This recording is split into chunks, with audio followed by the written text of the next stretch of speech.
Welcome, everyone, to the Balanced, Beautiful, and Abundant podcast. I'm your host, Rebecca Whitman, helping you go from burned out and overwhelmed to balanced, beautiful, and abundant.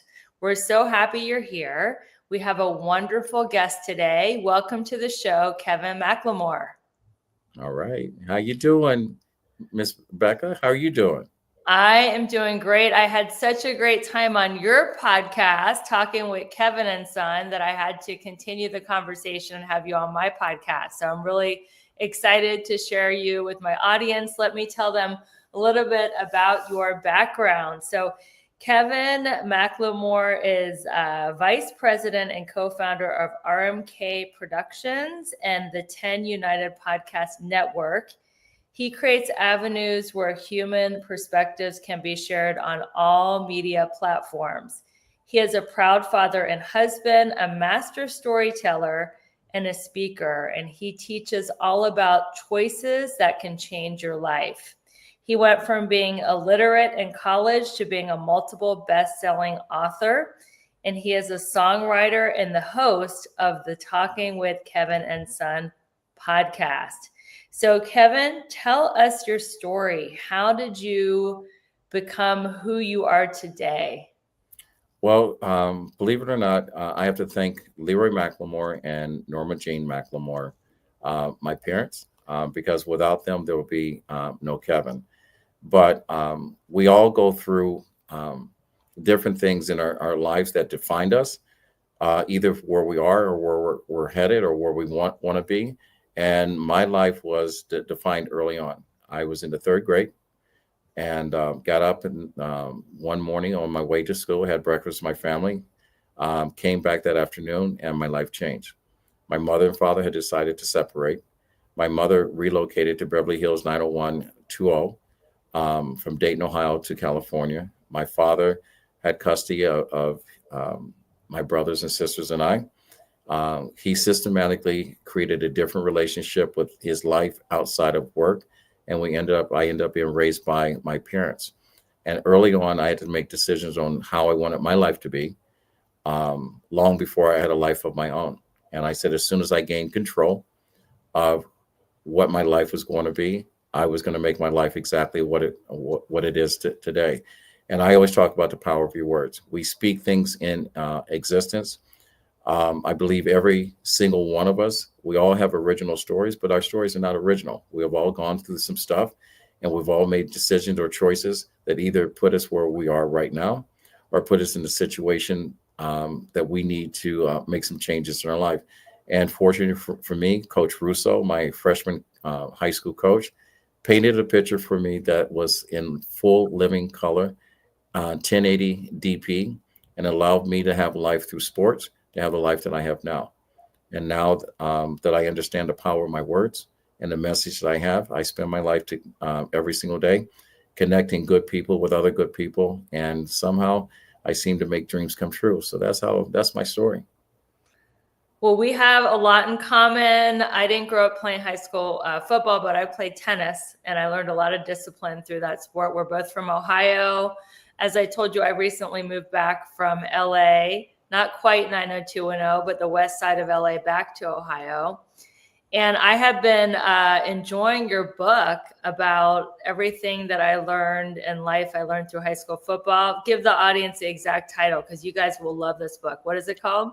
It's called The Indispensable Games of X's and O's. How I learned everything about life. I learned playing high school football. And basically, I always tell people that if you take the foundations of sports and apply it to your life will be that much better. So when I talk about owning your own story, is that many of us walk around through life with a giant pity party that no one wants to attend. And that's our story. We all have gone through some stuff. We've all been disappointed by friends, family, had our hearts broken or whatever, felt at times that we've been abandoned and ignored. And that's all well and good. But when you have control over your own life, you have to make some decisions that are different from the decisions and the choices you had available to you when life happened to you. And playing high school sports was the best thing. I ended up, if you read the beginning of my book, I actually started playing football on a lie. I told my father I was playing when I wasn't actually on the team. And the only reason I said that I was going to go out for football because when Coach Russo, Joe Russo, which is the guy that saved my life, announced that how many young men in the gym class was going to go out for freshman football. Every young man raised his hand, and there was a beautiful young lady by the name of Pam Jones. I looked at her, she looked at me, and in my mind, I was thinking, Pam says, "Well, if you go out for the football team, I'll come and see you play." And like any other little boy, raised my hand because I was smitten by a girl, and I survived 2 weeks before my father called me on my lie. My father worked a third shift, and I thought I can get away with this. Did not know that playing football, you had to get dirty, had dirty clothes, whatever. But unknowns to me, my father's best friend, John Williams Sr., his son was the starting center on the football team that I claimed that I was playing on. And he took me to my first football practice. And before my father's Chevy Impala stopped, I was already out running beside the car, running down to Coach Russo. And the first thing I said, "Mr. Russo, please do not tell my father I lied to him," because we had a rule in our house. My father hated two things: liars and thieves. And my father would have tore me apart if he had found out I lied. And lucky for Coach Russo, he looked up at my dad. And still to this day, I think Mr. Russo and my father already had known what the story was. And so the first part of my book is about living your own lie until you find your truth. And that's the very first thing that I did. I had to understand my truth and finding out who I was at that time. And everyone always talks about discovering your why. And I will tell anyone, your why is going to be defined on each important hallmark moment of your life until your purpose and your why aligns. And so today, my purpose and my why has aligned, and I'm living my life in abundance. I'm not beautiful yet, and I don't know if I have balance, but I'm having fun doing what I do. I think you're beautiful. I mean, you were a soap opera star, so you've done the acting thing. You're a music producer, so don't be so humble. But I really liked your book. I liked the message of we can do hard things, and especially the scene where it's so hot that day, and you guys had to, as a team in practice, sprint up a hill, and one of the guys quit and walked down the hill, and you were just determined not to quit, even though it was the hardest thing you ever did in your life. You were a small kid and you had to gain weight and gain muscle and get in shape. So a lot of the people who listen to this are heart-centered entrepreneurs, coaches, creators. What can you speak into the power of persistence and perseverance and not quitting? Well, I will tell anyone that is pursuing a dream, you can either stay shackled to whatever your current situation is, be it your current employer where you're comfortable, you get a paycheck and you're trading dollars for hours. You can either stay shackled to a relationship that's holding you back, that's not when you're not pursuing your dream. And I always tell people, don't ever add anyone to your wagon when they're dragging their own feet on their dream. Consistency is important. When I described the scene of the young man when we were running wind sprints and running up the hills, and basically every coach tries to find out what type of athlete you are, what type of man you are. When I watch someone give up on something they really wanted and watch them walk away up the hill, that's you giving up on you. When you talk about failure, there's no such thing as failure. Failure is just life experience. But when you give up on you, that's the only real time you fail. So my advice to any entrepreneur is, remember, it takes 5 years for a bamboo plant to sprout and grow above the ground. That infrastructure underneath is all the time that you're working on trying to get your message right, trying to get your elevator speech right, trying to gain a threshold on your marketing or get viewers, subscribers, or whatever. It takes 5 years. Some of us get there sooner, but you'll find out the people that have been fast tracked, 5 years from now, they'll be starting over again. All right, 5 years. And I just said, be patient. The other thing I would say, surround yourself with like-minded people, because a lot of times when you see no light in the darkness, they will bring a candle. Beautiful. I love what your email says, something about you're one no away, or talk about your philosophy that you put on your email signature and how important rejection is to make it and be successful. Well, I wrote that down after someone asked me when I first started my podcast. I had 0 followers. What is the phrase that you have? It's the phrase is you're only as strong as your last no. Love that. Yeah. Right. And the reason why I wrote that down, and I write down every time I talk about do someone, whatever pops up in my head, it becomes a quote. And I have over 300 original quotes that we've had cross reference.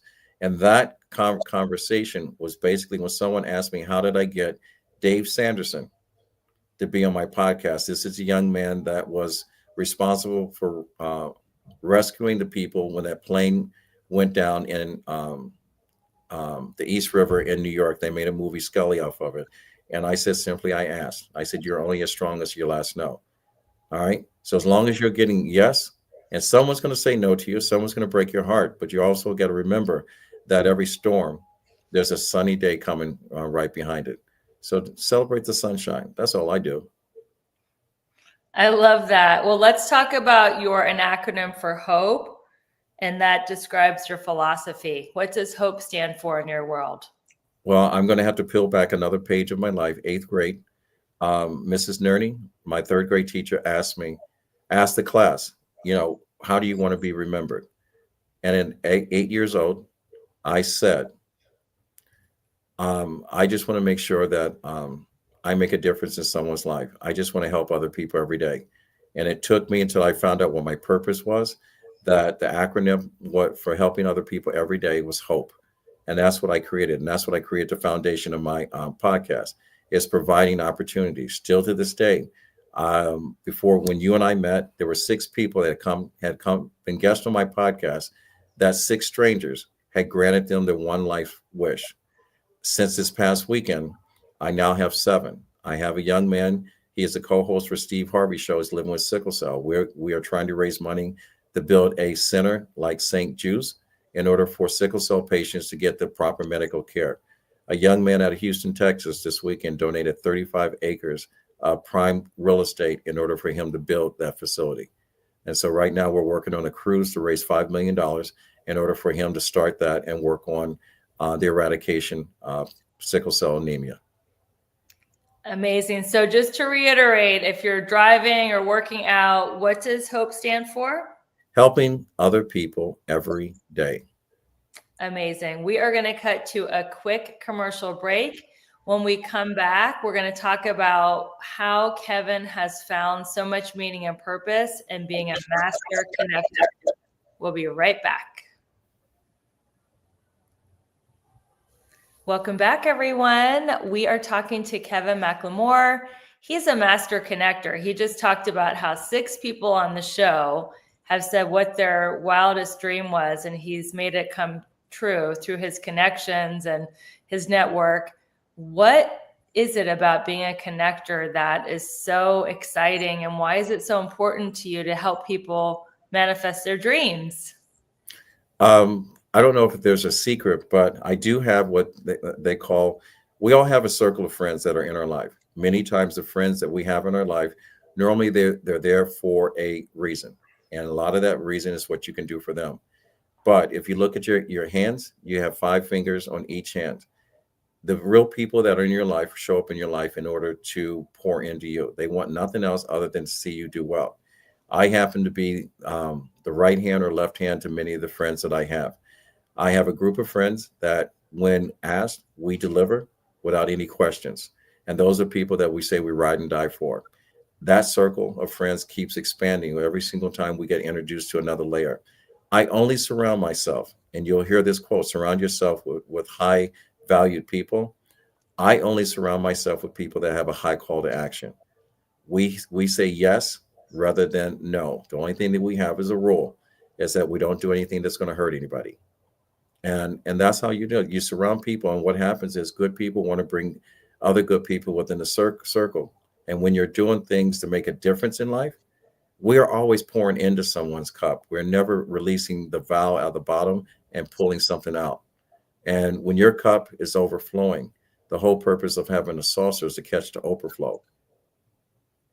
Ooh, I like that quote. Well, I remember being on your show and you said you were going to make my dream come true. And that is to be in a movie. So how's that going? So far, the introduction has been there. Okay. I have, and I'll say this, Mike Jones is doing a movie called The Gentleman's Club. Is starring a bunch of females that are in power, and the whole purpose is to show women in powerful positions competing in a world that's dominated by men. And I did send your information over to him, and Thank you. so that's a start, getting an introduction from there. So someone does know about you, and I'm calling out Mike Jones in Florida, my friend. When you see this, I'm going to send you this link. I'm going to tell you, call Rebecca Whitman. Oh my God. I'm totally not meaning to put you on the spot. I was just kidding. But thank you for No, sharing. that's what you're supposed to do. And I would also say George Lee in California. I didn't think about this because he does horror movies. I'll send him your reel also, and he's someone that works with a guy by the name of Brockheimers Yeah. with the Yeah. Rock or whatever. Ray Bruckheimer. Yep. Yep. Well, you are truly a gem and you love connecting people. You love sharing life lessons through story. What are some of your secrets or tips to being such a compelling storyteller? Um, I'm going to say this. This is Dr. Martin Luther King gave um, a television star this advice. He says, just tell them the truth. Mm-hmm. And when you tell the truth, it's up to the people receiving your message to know if you're a compelling story or not. And I just know there's a beginning, a middle, and I'm living to come to the end. I have not gotten to that, and someone else will tell my story once I get to the end. But right now, I'm on a journey to make a difference in people's lives. I'm not looking for anything to come into my life, but I've been very lucky. I mean, even to have you, who would know that your better half shared a personal friendship with someone that I cared about, Mr. Ray Liotta. It's a small world, It you is. know. And the reason why we came together is because God put us together. I It just happens to be our season, and people have to realize you have to be patient because your season will come. We live in a life right now that we're all looking for immediate gratification. I've learned through my life experience that God will give you what He wants on His time frame. So I'm truly believe in delayed gratification. The key thing is I wrote a book called The World Is Not Ready for You. I was told throughout my whole career that they had to get the world ready for me, and I didn't know until I wrote that book what exactly that meant. So I am ready at this point for whatever God has is going to bless me with. I am ready to receive it. Because the good thing about having faith is it's like having money. If you don't do good with it, there's no use of having it. Wow, that is a great analogy. And yes, it is so easy to get impatient. I know I get impatient on my path of manifesting my dreams, and I want everything and I want it yesterday. And I compare myself, why are they getting it so fast and my road is so much longer? What would you tell someone like myself who does get impatient or who compares themselves to others who have had success seemingly faster and easier? I'm going to say climb a mountain. And the reason why I say climb a mountain, because when you get to the top of any mountain, turn around 360 degrees. Turn around and look around and take in. See Mm, what God has created for you. Everything that you see, as far as your eyes can see, happened over time. yeah. All right. And that changed me from social media, changed me from my relationship with my phone. The first time I climbed a mountain in Lake Placid, New York, it was Phelps. I was the first person up there, and I laid there for about 20 minutes before another human being. And to be that close to what we would consider heaven, and all I can hear is me breathing. And I came back and I said, I'm doing this all wrong.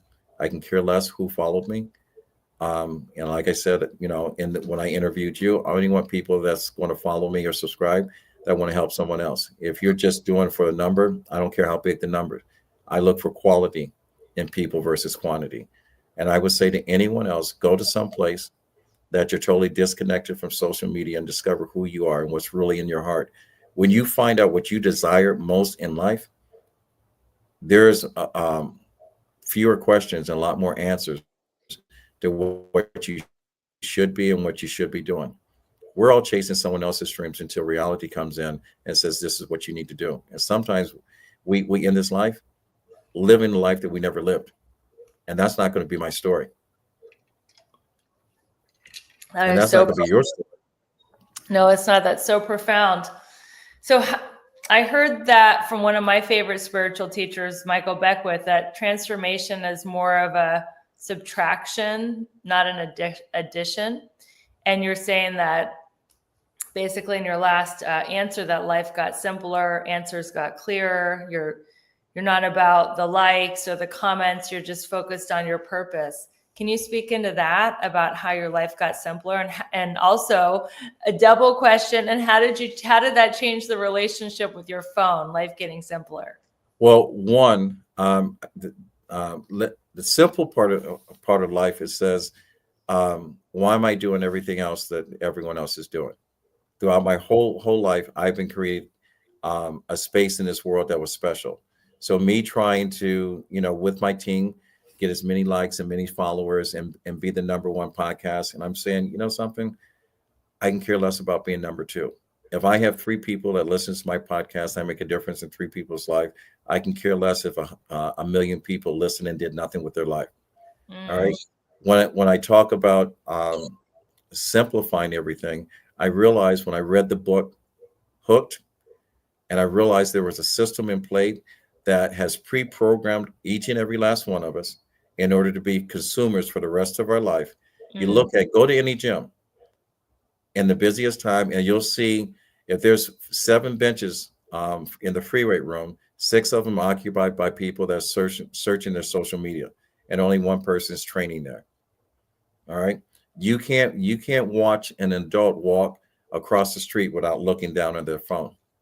You have people saying that they would rather die than lose their phone. You think about it. We have all been programmed in order to be consumers. And I always say, if your phone's not making you money, it's costing you money. And so when I realized, and I said, let me simplify that. It's like, when I talk about the 4 things in life that will change your life, and the one is being so disgusted with a part of your life that you don't want to do it anymore. And that could be relationships, jobs, and whatever. The other part is making a decision to either change your behavior and move on. The other thing is figuring out what you desire most in life and then following that and make no exceptions. And the last part is letting go of whatever is holding you back. It could be a broken heart. It could be a loss of someone. It could be fired from a job. It could be bankrupt and being homeless. All right.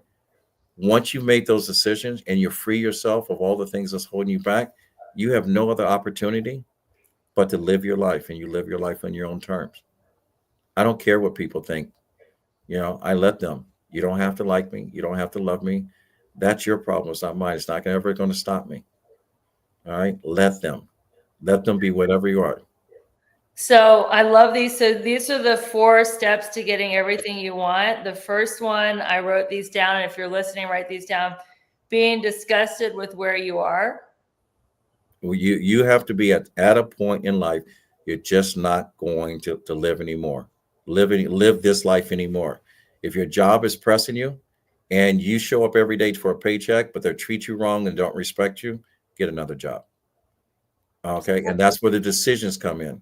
If you're in a marriage and you think life is not going to be better because you're not the breadwinner or whatever, I can show you a whole list. Go to the library, go to a bookstore. There's a whole list of people that have gone through one relationship and thought it wasn't going to be any better, and all of a sudden their life got better. And then you have to think of what you really and truly desire the most. What is the one thing that you want out of this life that no one can take from you, that you can get it yourself? And the other is let go of the things that are holding you back. If you've lost someone, we understand how that is. I'm going through that, with my mother's is rounding the corner of her life. It's going to be horrible. I love her, but she's 92 years of age. She has showed me a lot. When she told me she had cancer, and I said I wanted to pull out all the stops and help her, she told me I was the most selfish person in the world. She said, I didn't ask for help. She said, this is God's will. This is God's way. So now I learned where I got my attitude from. Well, how did you get back in touch with your mom? I know it was the most painful day of your life that she walked out and left Ohio, moved to California. How did you reconnect with her? Well, the key thing is 35 years of age. I had to own up to when I say you had to own your own truth. I lived my whole childhood life and some of my adult life lying to the people that were closest to me because I told everyone my mother was dead. That was my coping skills in Mm-hmm. order to deal with the fact that I felt abandoned. I did not know that, did not go to therapy or anything else, but it was a fuel for my fire to say when I had a life of my own, I was going to live my life different. Both my parents weren't exactly the ideal parents, but I love my parents, loved them regardless. And I tell anyone, no matter what you have gone through with your parents right now, fix it. Love them before you're standing over that box.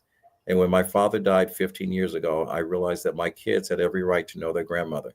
I said, whatever I was holding on to, and she didn't even know I felt this way. But when she came back into my life, I had to make a choice. And everyone in life has two things in life that are important: chance and choices. I chose to bring my mother back in my to life, so my children. And I found out that I had the most amazing mother in the world. And my mother had made a choice that was best for her. And I had to respect that. And what is in my book, what I learned, it was a chapter that I wasn't even writing in my book when I outlined the book, is finding grace. And I realized that God forgave someone that put a spear between his rib. Who says I'm greater than anybody else? And now I have one of the most amazing relationships with one of the most intelligent women that I know, my mother. Norma Jean, I love you. And so whatever decisions that she had made back there, I had to resolve. I live in today. My moments matter. All right. So regardless of what experiences my siblings have, this was my experience. And to this day, I get a chance to say, I love my mother. My mother loves me. And my mother has given me great advice. So, how old were you when you reconnected with your mom? I was 35 years of age. I had already started. Did she welcome the reconnection, or was she like, "I'm good"? How did that go? On how did it? I, What was I, the dynamic? I don't know on her end. And I try to stay away from this topic because I don't want people to realize that my life is drama. Right. Because I said we all have our stories, but um, I've got a great relationship. I was 35 years of age when she came back in my life. I wasn't ready to have a mom, but when I made the decision to have my mother come back in my life, it's fine. I've had many people wanting to talk about the drama and the shortcomings. That's not what my life is about. My life is all about positive conversation, positive interactions. I cannot go back and edit, rewrite anything before decisions that I made. Now that I have power and control of my own life, it's my choices that dictate my happiness. We are going to cut to a quick commercial break, but you are living the fourth step of how to get whatever you want. You had to let go of the old story that your mom abandoned you, and that letting go gave you the ability to welcome her back into your life. And now, up into her, last chapters, you guys have a beautiful relationship. So, thank you for sharing that story. We're going to cut to a commercial, and we'll be right back. Welcome back to the Balanced, Beautiful, and Abundant Show. We are here with author, speaker, fitness influencer, Kevin McLemore. I have got to ask you about your fitness and nutrition philosophy because that's one of the focuses of the show. The show is about the 7 pillars of abundance, and the second pillar is fitness. So, what is your philosophy when it comes to fitness and nutrition? Believe it or not, I'm going to say one, nutrition. I'm like a plant. If you don't feed me, I don't grow. If you don't feed me good stuff, I don't become strong. If you don't keep me hydrated, I can't have clear thoughts. And so without nutrition, I can't live. Now, without fitness, okay, that's a shine on every pretty beautiful sports car. All the parts have to run the way they were designed. I always tell people in the fitness world, your body was designed to be a Ferrari. Stop treating it like it's a Pinto. Stop putting regular fuel inside of it when it needs high performance octane. Wash your car. Keep the regular maintenance up on it. Give it rest when it needs rest. My fitness is paramount. I broke up with a girl years ago because she distracted me from my workout. And so because she didn't like the fact that I had a regimen with a group of friends. If your health is not a priority, your health will fail you. And so it's a priority to me. I get up every morning before 4 o'clock, and my workout is done because I'm busy during the course of the day, and I don't want any distractions. I don't look at my phone. I don't answer emails. It's all about me. When you make a investment, your best investment that you have is your own personal health. Ask yourself when you're sick, people pay attention to you for about 72 hours, and then they go on about your life, and then you're on your own. So who are you left to deal with? Just you. Your fitness is the same way. The other thing I will tell people when it comes to fitness, stop chasing your weight. It's your body. Yes, that's a good one. Especially women, they get more focused on their body weight than body composition. Why Well, don't you it's talk? men. Men have adapted that too. And I'm going to say to all your listeners, the reason why all these weight loss programs are come up is because it's profitable. Mhm. There's never going to be a man, and Rebecca, and I'll tell your husband, please don't be offended. There's never going to be a man that's going to come up and say to you, Rebecca Whitman, you have the most amazing hair, your deep brown eyes, and you got a smile that will light up a dark room. But before I commit to living the rest of my life with you, do me a favor, step on the scale. All right. The only time your weight means anything is you're bragging about it to someone else that's trying to lose weight. And this is your way of saying, F you, I did it. You can do it too. The other thing is, too, you lose weight too fast and you're large, you're going to have saggy skin. So you're going to look worse than what you are. All right. Take care of you. Get stronger. For any woman, especially over 40, lift some weight. Be consistent at it. Keep hydrated. Eat good food. Don't blame everything on hormones. It's an attitude. All right. For those men, quit looking at the guys that are supersized and whatever, because a lot of times they're not natural. All right. That's never going to be you. You're never going to end up in the NFL, the NBA, the Major League Baseball, and whatever. Look in the mirror and look at you and be the best version, male or female, of you. Just be healthy and fit, because when you're healthy and fit, you have clarity. And quit thinking about what other people think. I can show you 20 people that all weigh 152 pounds, and I'll show you 20 different body types. Very well said. And as far as nutrition, there's so many different philosophies out there: intermittent fasting, vegan, paleo, keto, carnivore diet. I know you train a lot of, very affluent people. What is your advice to them as far as their diet? I'm going to tell you to return back to who you are. Look at a baby. A child needs nutrition every 2.5 hours. Your body needs it. When you go through and you are intermittent fasting, if you're just trying to lose weight and whatever, it's a great idea if you're chasing that number. But I will guarantee you, whatever number you're chasing, once you catch it, it doesn't want to be caught. It won't stay there, and it will bring back 5 friends. All right. The other thing is you have to find out within your lifestyle what works for you. Again, all of these things are marketing. If they're attached with a website attached to it and a subscription for you to take this and whatever, it is not natural. Because if I do take supplements, I do have protein powder, whatever, but I eat real food. And when I look for my protein, I look and see where the animals getting their protein, and farmers are going to hate me when they hear me say that. But if you're looking for protein from a cow, ask yourself, where does the cow get his protein? And then you go there too. Okay. So what I'm hearing you say is eat, if you eat protein, make sure you know where it's sourced. And also you're saying eat every 2.5, 3 hours and don't skip breakfast. Is that what you're saying? It is hard for people to follow that unless you create a system. It was difficult for me to do it because I was intermittent fasting because of my work schedule until I had issues. I had a reaction to the COVID shot, which damaged one of the arteries in my heart. And so I got a bunch of pills to say, do this, raise my blood pressure, lower my blood pressure, my thyroid, and whatever the case may be. And my doctor's going to hear this for the first time. 2 months ago, I got a clear bill of health. Saw my yearly physical 2 days ago. And he says, continue to do what you're doing because all of your systems are back to normal. Blood pressure, heart, thyroid, all this. He does not know I have not taken any of that medication he gave me. The side effects were so bad and whatever. But I did change the three elements in my life that I had problems with.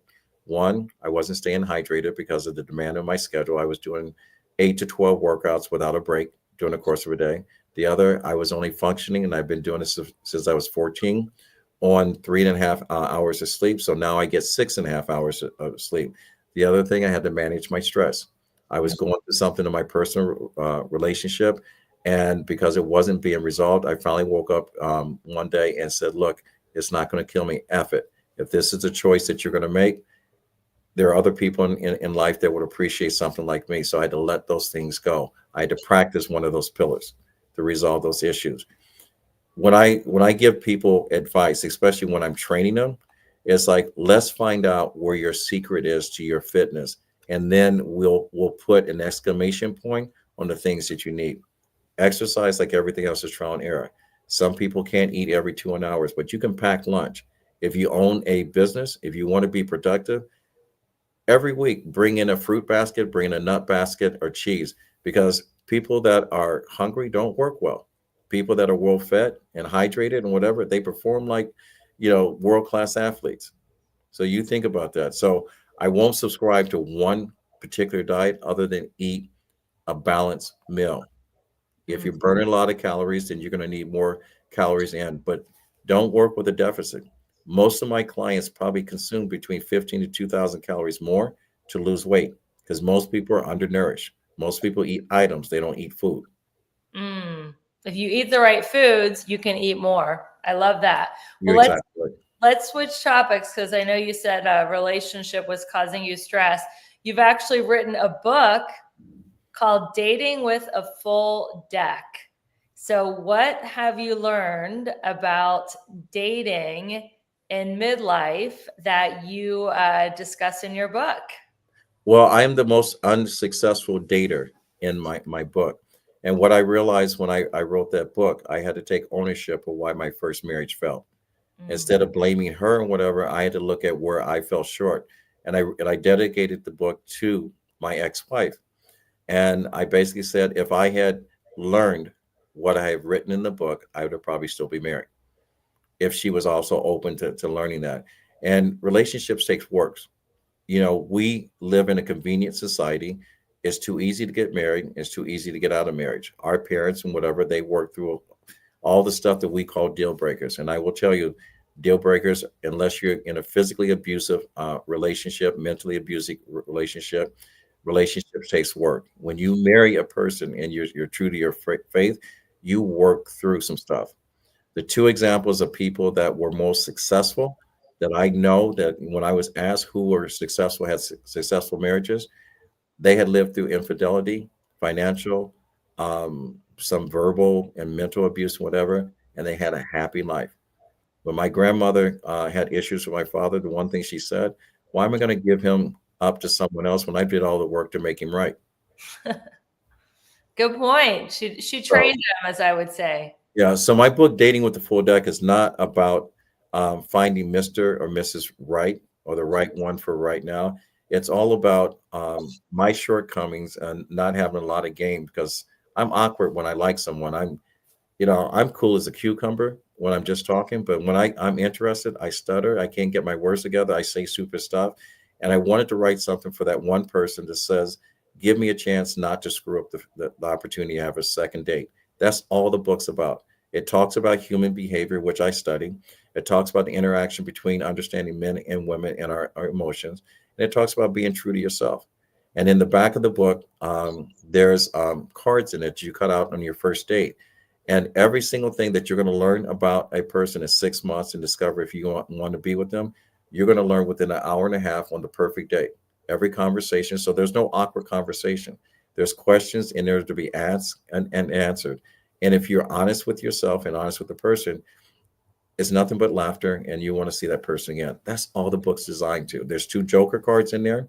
So it's a conversation like the one we had about my parents. I kind of skipped over because it was uncomfortable. It's a trigger for me, that we agree after reading the book that we're going to have that conversation. So the whole setup, if I would to ask you out on a date, I'm using this hypothetically, Ben, please forgive me. I would bring 2 books to the date. I would buy one for myself. I will hand you the book. And if you were a man, I can almost guarantee that most men don't read.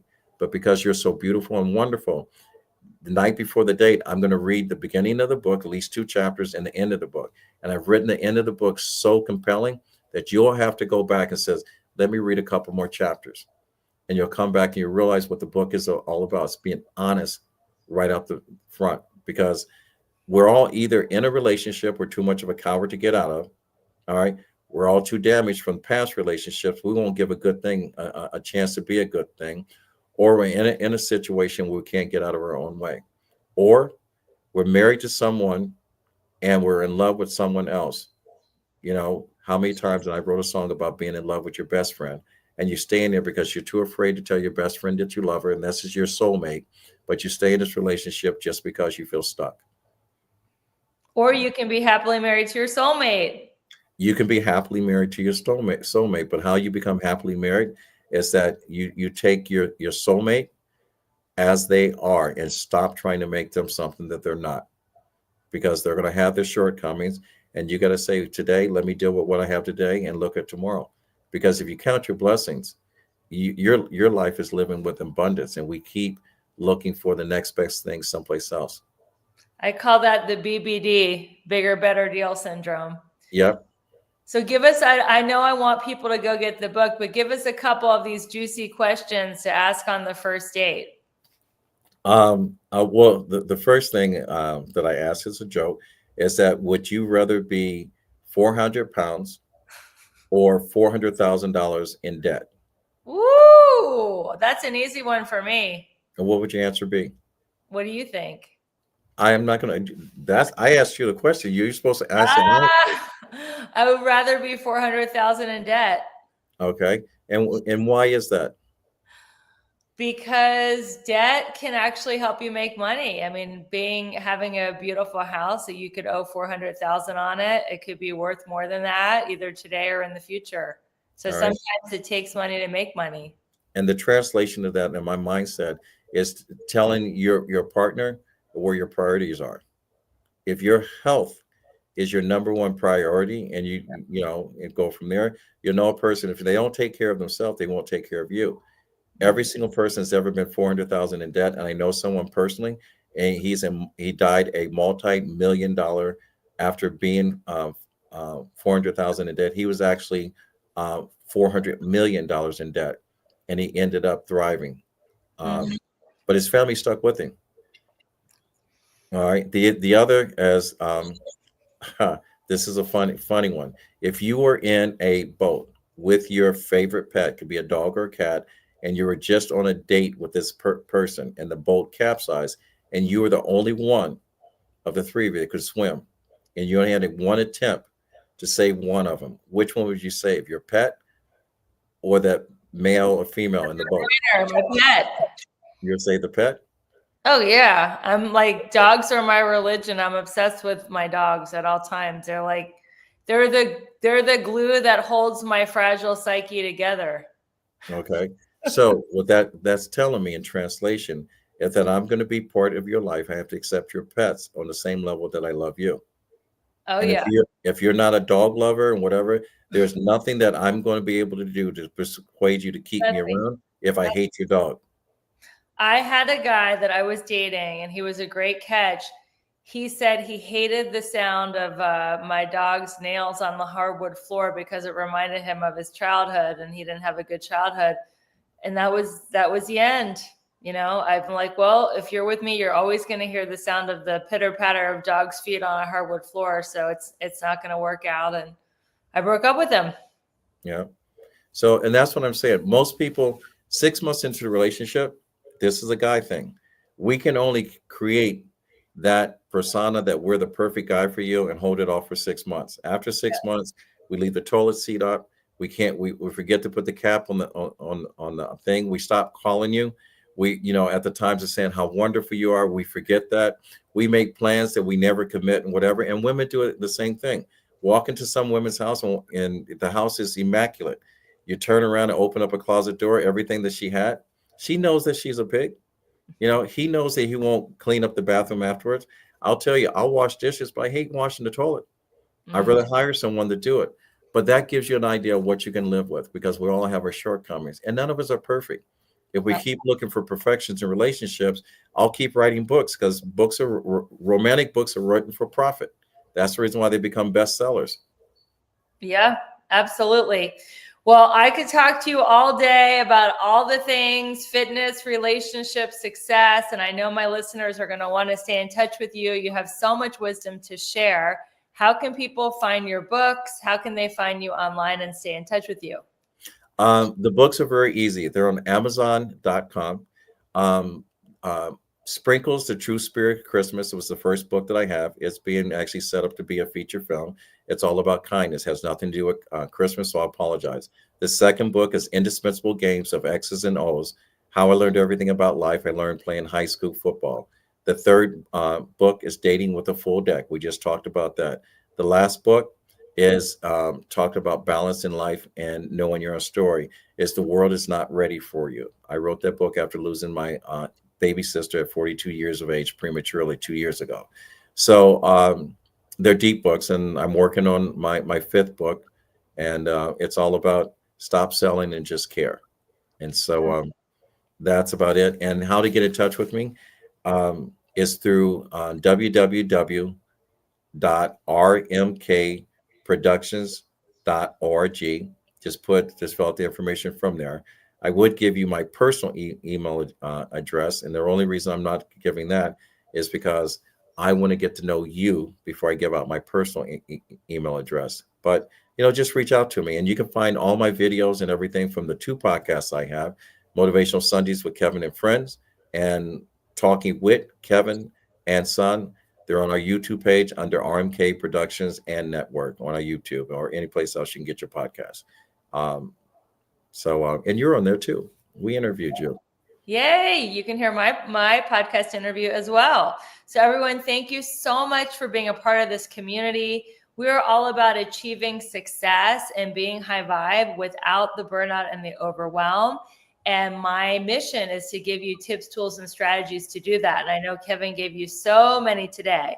So be sure to share this with a friend. And until we meet again, keep your vibe high and magnetized. Bye, everyone.